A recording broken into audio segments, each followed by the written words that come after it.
I saw a little creature about the size of my thumb on the driveway, and I couldn't tell what type of an animal it was. So I brought it in and wrapped it up to warm it up, and then got on the internet and did some research, and I thought, I think I have a squirrel here. And I saw that sometimes baby squirrels fall out of their nest, and sometimes mother will come back and get them. So I put him in a shallow box, and I watched from a distance, and actually the mother came down and examined him and then left.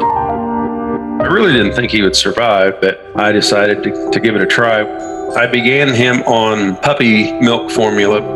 I had to feed him that every 3 hours around the clock. So I had to do that for a period of weeks. So that was the most difficult part, like having a newborn baby in the house.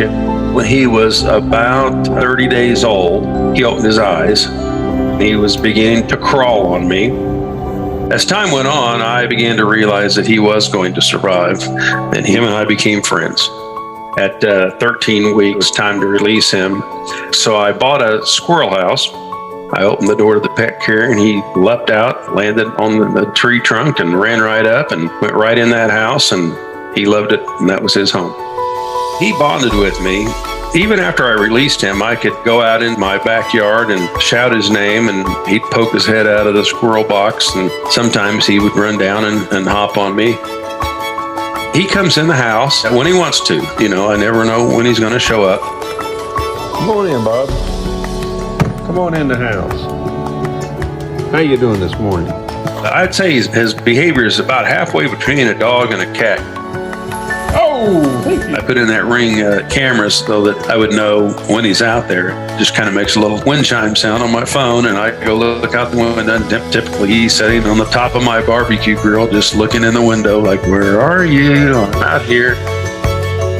We're friends, and sometimes he'll sit on my knee while I watch television. When he's ready to go outside, just like a pet, he'll run to the door, and he'll run back to me and jump on me, run to the door, run back, jump on me. So I know he wants to go out. So then when I start walking to the door, he'll sit on the back of my hand.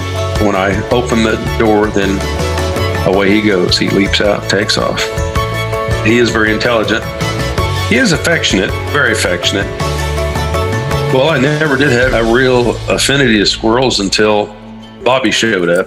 And then once I learned how affectionate he was and we developed our relationship, then I began to observe all the other squirrels and realize that they're a nice little animal.